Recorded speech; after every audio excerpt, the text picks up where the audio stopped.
Selamat pagi Bapak Ibu Saudara Jemaat HKBP Taman Mini yang kekasih. Kita bersyukur kita telah dibangunkan oleh Tuhan pagi ini dalam keadaan sehat. Dan kita akan memulai aktivitas kita. Tapi sebelumnya baiklah kita dengar firman Tuhan. Untuk itu kita tenangkan hati dan pikiran kita. Kita berdoa. Terima kasih Tuhan atas berkat-Mu yang menambah hari-hari kehidupan kami melalui pagi ini. Biarlah dengan pertambahan hari-hari kehidupan kami, iman kami juga semakin bertambah, dan karya baik kami semakin bertumbuh untuk kemuliaan nama-Mu dan sukacita bagi kami. Amin. Dari firman Tuhan yang mau menyapa dan meneguhkan hati kita, berjalan hari ini terambil dari kitab Yehezkiel pasal 18 ayat 21.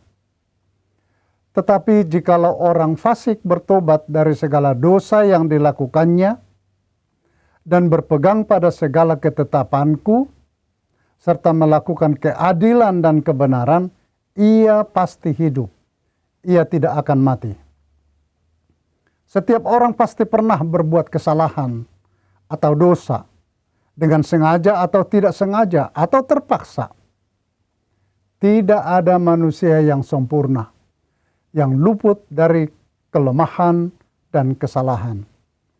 Karena itu panggilan Tuhan untuk bertobat melalui Nabi Yehezkiel maupun lewat firman Tuhan yang sampai kepada kita, hendaknya kita dengar. Karena pertama, setiap orang harus mempertanggungjawabkan perbuatannya selama hidup. Tidak ada seorang pun yang dapat berdalih atau mengelak dari pertanggungan jawab itu kepada Tuhan.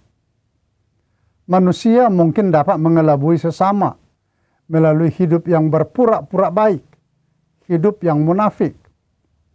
Tetapi Tuhan tidak dapat dibohongi. Setiap pikiran dan perbuatan kita tidak ada yang tersembunyi di hadapan Tuhan. Bahkan dosa yang kita perbuat akan berpengaruh kepada diri kita, juga kepada anak dan cucu kita. Karena itu setiap orang tua harus berpikir matang sebelum berbicara atau bertindak agar tidak mengakibatkan dosa. Yang kedua, Tuhan Maha Kasih dan Maha Adil.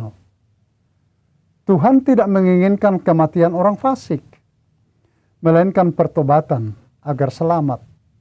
Tanpa pertobatan, kita akan menerima hukuman Tuhan.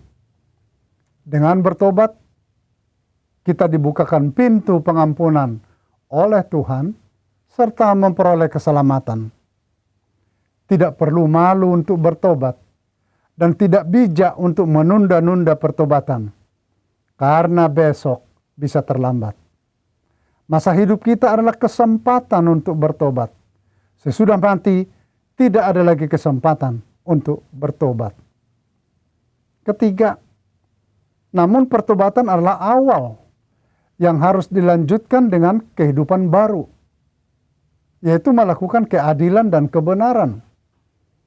Pertobatan bukan hanya sebatas sikap hidup lahiriah, tetapi pertobatan lahir dari hati yang sudah dibaharui oleh Tuhan. Setiap orang yang bertobat dan selanjutnya mengisi hidupnya dengan keadilan dan kebenaran, kasih dan kekudusan. Yang terakhir, kita orang Kristen adalah pribadi dan komunitas orang-orang yang sudah memahami betapa pentingnya pertobatan. Karena itu, orang Kristen jangan alergi dengan ajakan pertobatan atau teguran agar berubah.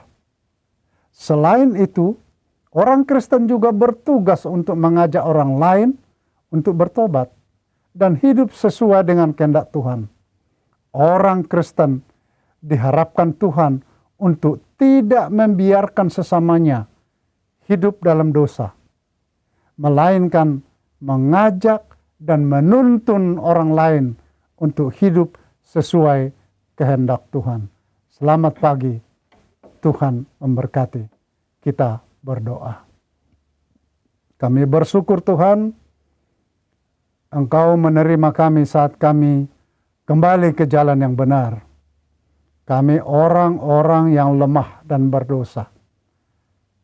Tetapi Tuhan tetap terbuka, membuka pintu pertobatan untuk kami. Ingatkan kami Tuhan, supaya kami benar-benar menyadari kesalahan dan dosa kami, dan kami datang memohon pengampunan, serta memohon kekuatan untuk hidup sesuai dengan kehendak-Mu.